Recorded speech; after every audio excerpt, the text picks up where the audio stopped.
Hello students, welcome to Sujit academy. আজকে আমাদের সঙ্গে আছে মৃত্যুঞ্জয় গিরি। তো মৃত্যুঞ্জয় গিরির জিলেট র্যাঙ্ক এসছে 4। আর মৃত্যুঞ্জয় গিরি আমরা আজকে এসছে, আজকে ওর সেলিব্রেশন হয়েছিল, তো আমরা কিছু গিফট রেখেছি। তো ওর জন্য একটা গিফট আছে 4 র্যাঙ্কের জন্য।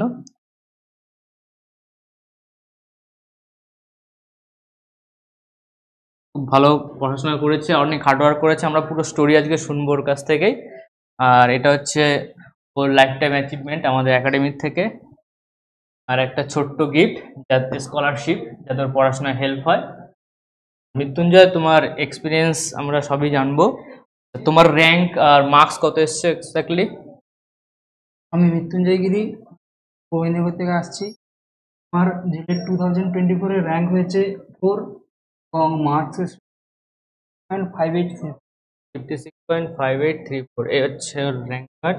আর তোমার ইডব্লিউএসও আছে, ইডব্লিউএস র্যাঙ্ক 1 জয়গিরি, আর মেরিট র্যাঙ্ক জিএমআর 4 56.5834। তুমি একটু তোমার আমাদের যে টপ 10 ছিল তার মধ্যে মৃত্যুঞ্জয়ের নাম ছিল 1 2 3 4 6 9 12 13 16। টপ 10-এ 6 জন ছিল। তো মৃত্যুঞ্জয়, তোমার লাইফ স্টোরিটা একটু বলো, কিভাবে তুমি স্ট্রাগল করেছো আর আমাদের কোন ব্যাচটা নিয়েছিলে। অ্যাকচুয়ালি আমি প্রথমে কাজ করতাম চেন্নাই অ্যাপোলো টায়ার্সে। ডিপ্লোমা দেওয়ার পর আমি ডাইরেক্ট চলে যাই ওখানে। তারপর হচ্ছে ওইখান থেকে আমি মনে করি যে এর ফলে আমার কোনো প্রোগ্রেস হবে না, যার ফলে আমি চলে আসি। ফার্স্ট জব কোথায় লেগেছিল তোমার? প্রথম জব লেগেছিল আমার পুনেতে। জব করতে করতে প্রিপারেশন করেছো? হ্যাঁ, তারপর ওটা ছেড়ে দিয়ে চেন্নাইতে আসি। তারপর দেখলাম যে আমার এভাবে প্রোগ্রেস হবে না, তার ফলে আমি চলে আসি। ডিসিশন নিজে আমি বিটেক করব। তারপর ভিডিও দেখতে থাকি সুবিধার, এবং অনেক ভিডিও দেখতে থাকি। তারপর প্রথমে ভাবতাম যে একটা মানুষ কিভাবে 3টে সাবজেক্ট পড়াতে পারে। তারপর নিজে পরের দিকে যখন আমি 120 ডিজের ব্যাচটা আমি কিনি, তারপর নিজেই বুঝতে পারলাম যে অবভিয়াসলি একজন মানুষ অবশ্যই পারে। তোমার কন্টেন্ট তখন কেমন লাগতো? হ্যাঁ, ফার্স্ট অফ অল তুমি কিভাবে চেক করেছিলে? ইউটিউব দেখে? ইউটিউব থেকে চেক করা বলতে এই 2023 এর যে 23 ও 22 এর যে সাকসেসফুল স্টোরি যে ছেলেগুলো আছে, হুম। ওদের সব ছেলেগুলোর ভিডিও আমি দেখতাম। কিভাবে ওরা পড়াশোনা করেছে। কিভাবে ওরা পড়াশোনা করতো। তারপর জিলেট রেগুলার লাইভ ব্যাচ নিয়েছিলে, যেটা জিলেট 120 ডে ছিল। হ্যাঁ, ওইটা নিয়েছিলাম তুমি আমি। জব ছেড়েছো কবে? মার্চে না ফেব্রুয়ারিতে? আমি মার্চের দিকে ছেড়েছিলাম। তারপরেই ব্যাচ নিয়ে তুমি পুরো প্রিপারেশনটা চালিয়েছিলে। হ্যাঁ, তো ওই জার্নিটা বলো, কি করে তুমি করেছো, আর জবটাই কেন ছাড়লে একটু যদি আগে বলে দাও। জবটা ছাড়ার পিছনে রিজনটা কি? অনেকে জবের মধ্যে আটকে আছে, তারা ডিসিশন নিতে পারছে না যে করবোটা কি। অ্যাকচুয়ালি জব, ডিপ্লোমার পর জব নিতে পারো, কোনো সমস্যা নেই। বাট তোমার যদি প্রোগ্রেস হয় তাহলে মিনিমাম তোমাকে ধৈর্য রাখতে হবে। 10 বছর না হলে তোমার কিন্তু প্রোগ্রেস হবে না। বাট যদি এই 10 বছরের মধ্যে যদি তুমি ডিপ্লোমার পর যদি তুমি বিটেক করে নাও মাত্র 3 বছরের জন্য, তখন তোমার প্রোগ্রেস লেভেলটা অনেক তাড়াতাড়ি বেড়ে যাবে, ডবল হয়ে যেতে ডবল পারে। হয়ে যাবে। তার ফলে আমি তাড়াতাড়ি ডিসিশন নিই যে এইভাবে যদি আমি করি তাহলে হয়তো তার আগে 10 বছরের আগে হয়তো আমি কোনো একটা নিজে স্ট্যান্ড হতে পারবো। তোমার প্ল্যানিং কি ছিল জব ছেড়ে আসার পর? জবের যে লাইফটা দেখলে, তারপরে মোটামুটি স্যালারি যদি বলতে চাও কত? স্যালারি 18,000 ছিল প্রথমে স্টার্টিং। তারপর 1 বছর পর 20,000 হয়েছিল। এরকম করে চলতে চলতে প্রত্যেক ইয়ারে 1,500 2,000 এরকম করে প্রত্যেক বছর বাড়তে থাকলো। তারপর হচ্ছে এরকম প্রোগ্রেস হতে করতে আমি দেখলাম যে মিনিমাম 10 বছরে 40,000 হতে হতে 40,000 অনেক হতে হতে বছর অনেক লেগে যাবে। বছর লেগে যাবে, তাও হ্যাঁ। হবে নাকি সন্দেহ আছে। প্রত্যেক বছর নাও বাড়তে পারে। হ্যাঁ, প্রত্যেক বছর নাও বাড়তে পারে। কিন্তু তুমি একটা বিটেক করে একটা জব যদি পেয়ে হ্যাঁ, যাও, তাহলে স্টার্টিং এ 50,000 হতে স্টার্টিং পারে। 50,000 আছে। তো এই জিনিসটা মানে ও বুঝতে পেরেছিল যে আমাকে কি করতে হবে, ক্লিয়ার ছিল লাইফে। তারপরে প্রিপারেশনটা বলো, লাস্ট তারপর 120 ডে কিভাবে করলে মার্চের থেকে তারপর দিন বাড়িতে রাত। তারপর ওই যে বাড়িতে আমার জেঠুকে ফোন করে যে আমি হয় সিলেটে র্যাঙ্ক করব, না হলে জীবনের মতো পড়া ছেড়ে দেবো। তারপরেই না। হ্যাঁ, আর পড়বোই না। তারপর স্বপ্ন কি ছিল জিলেটে র্যাঙ্ক করার পিছনে, মেন পারপাস? মেন পারপাস ছিল যেটা হচ্ছে engineering service exam, ISO. Is. তারপর দেখলাম যে বিটেক যদি ডিগ্রি যদি না থাকে তাহলে আইএস এক্সামে বসতে পারবে না। তার ফলে আমি বিটেকের জন্য দেখতে থাকি, ডিগ্রির জন্য দেখতে থাকি। প্রথম আসে আইআইটি জেই, এবার যেহেতু আমার সায়েন্স ছিল না, 12-এ, যার ফলে আমি তুমি 10 এর পর কি করেছিলে? 10-এর পর ভোকেশনাল দিয়েছি। ভোকেশনাল করে তারপরে এদিকে ঢুকেছো। হ্যাঁ, আইআইটি হচ্ছে না, তারপর IIT আর হচ্ছে কি না। অপশন ছিল? তারপর জিলেট। হ্যাঁ, তারপর হচ্ছে WBJE ছিল, বাট WBJE ওটাতে 4 বছর লেগে যেত। হ্যাঁ, বাট জিলেটে হচ্ছে এটা 3 বছর, 1 বছরের মানে সাপোর্টটা পেয়ে গেছিলাম, 1 বছর এক্সট্রা পেয়ে যাবে। এক্সট্রা। তোমার এবার যখন শুরু করছে তখন তোমার ভয় লাগেনি যে আমি এত বড় সিলেবাস, এত টাফ কোনো কম্পিটিশন? সেরকম ভয় লাগে ভয় লাগেনি। তারপরে জবরদস্ত কত ঘন্টা করে পড়তে?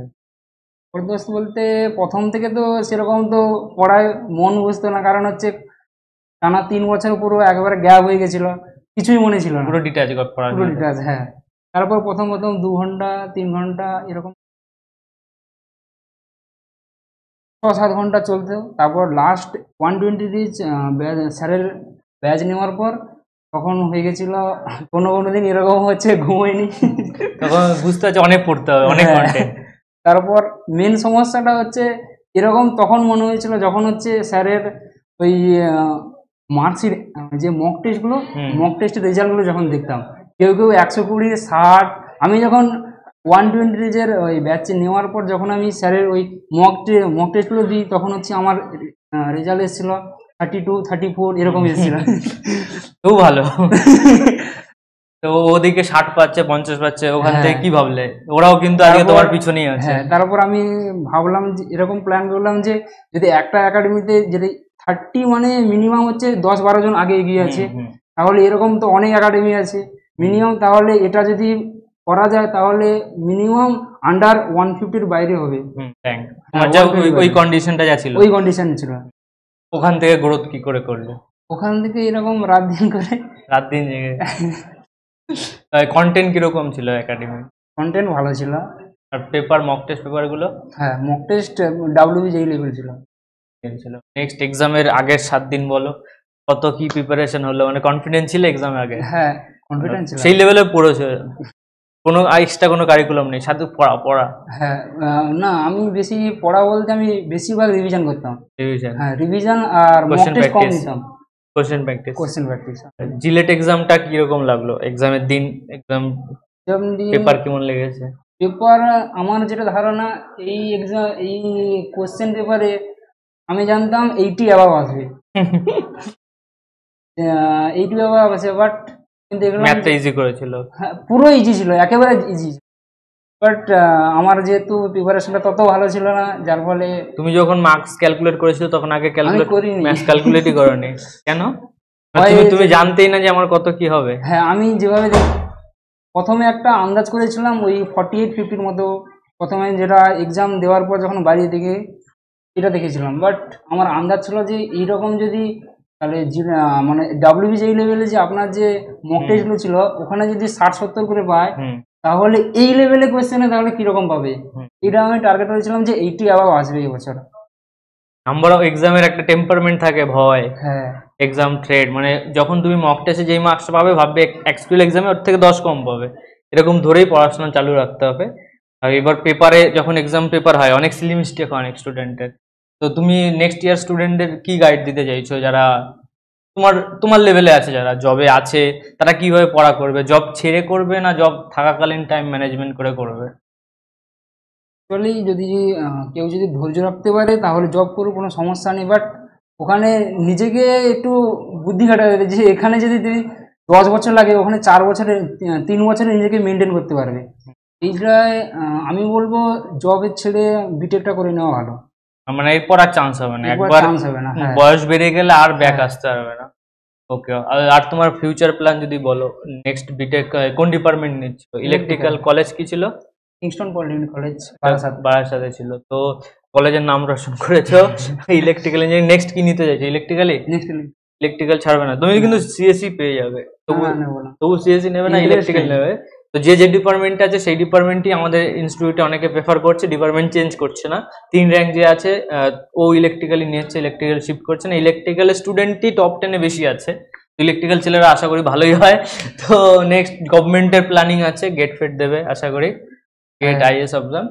তো অল দ্য বেস্ট, সবাই পড়াশোনা করো, দাদার মতো একটা ভালো র্যাঙ্ক করো next year. Tata, bye bye. যারা জবে আছে তারা কিভাবে পড়া করবে? জব ছেড়ে করবে না জব থাকাকালীন টাইম ম্যানেজমেন্ট করে করবে? অ্যাকচুয়ালি যদি কেউ যদি ধৈর্য রাখতে পারে তাহলে জব করুক, কোনো সমস্যা নেই। বাট ওখানে নিজেকে একটু বুদ্ধি খাটাতে হবে যে এখানে যদি তুমি 10 বছর লাগে, ওখানে 4 বছরে 3 বছরে নিজেকে মেনটেন করতে পারবে।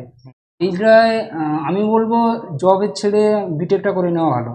মানে এরপর আর চান্স হবে না, একবার একবার চান্স হবে না। হ্যাঁ, বয়স বেড়ে গেলে আর ব্যাক হ্যাঁ। আসতে পারবে না। ওকে, আর তোমার ফিউচার প্ল্যান যদি বলো, নেক্সট বিটেক কোন ডিপার্টমেন্ট নিচ্ছ? ইলেকট্রিক্যাল, কলেজ কি ছিল? Kingston polytechnic college Barasat. বারাসাতে ছিল তো, কলেজের নাম রোশন করেছো। ইলেকট্রিক্যাল ইঞ্জিনিয়ারিং নেক্সট কি নিতে চাইছো? ইলেকট্রিক্যালি? নেক্সট ইলেকট্রিক্যাল ছাড়বে না তুমি, কিন্তু সিএসসি পেয়ে যাবে। তবু নেবো না। তবু সিএসসি নেবে না, ইলেকট্রিক্যাল নেবে। তো যে যে ডিপার্টমেন্ট আছে সেই ডিপার্টমেন্টই আমাদের ইনস্টিটিউটে অনেকে প্রেফার করছে, ডিপার্টমেন্ট চেঞ্জ করছে না। 3 র্যাঙ্ক যে আছে ও ইলেকট্রিক্যালি নিয়েছে, ইলেকট্রিক্যাল শিফট করছে না। ইলেকট্রিক্যাল স্টুডেন্টই টপ 10-এ বেশি আছে। ইলেকট্রিক্যাল ছেলেরা আশা করি ভালোই হয়। তো নেক্সট গভর্নমেন্টের প্ল্যানিং আছে, গেট ফেট দেবে আশা করি, গেট আইএস এক্সাম। তো অল দ্য বেস্ট, সবাই পড়াশোনা করো, দাদার মতো একটা ভালো র্যাঙ্ক করো next year. Tata, bye bye. As a teacher আমি এক্সাম দিতে গিয়েছিলাম, র্যাঙ্ক 1 এসছে, মার্ক 66.4166। আর টেনশন নয়, আমি কাউন্সিলিং এ বসছি না, নো টেনশন। যারা যে র্যাঙ্ক 2 করেছে আমাদের, সে অ্যাকচুয়ালি র্যাঙ্ক 1 এর স্টুডেন্ট। আর ব্যাপার হচ্ছে এইটা শুধুমাত্র এক্সাম দেওয়াটা কিছু হেটার্সদের জন্য, যে যারা বলে ফিজিক্স কেমিস্ট্রি ম্যাথ কি করে একটা টিচার পড়াতে পারে। তো অনেকে বলতো যে এই র্যাঙ্কগুলো হয়তো স্যার কিনে নিয়েছে, তো নিজেকে তো কেনা যায় না। তো তার জন্য এক্সামটা দেওয়া, বাকি আমার কারো কোনো ওপিনিয়ন নেই। সবাই পড়াশোনা করো, সবাই নিজের জায়গায় থাকো। এবার আমাদের স্টুডেন্ট যারা এসছে আজকে অফলাইনে, সবাইকে একে একে করে ডেকে নিয়ে আসছি। তো আমরা একে একে ইন্ট্রোডিউস করবো, যারা আপাতত আজকে এসছে, বাকিরাও আসবে। তো সবার আগে র্যাঙ্ক 2, নাম বলো, কলেজ আর ডিপার্টমেন্ট। আমার নাম সুদীপ্ত ঘোষ, আমার র্যাঙ্ক হচ্ছে 2। আমার নাম টনি, আমার মার্কস এসেছে হচ্ছে 57.67। Sanjay Giri, rank 4, EWS rank 1। তো ফার্স্ট যে আমাদের পেজ ছিল সেখানে rank 1, rank 2, rank 3, 4 extra add হবে, তো টাইপিং হয়নি।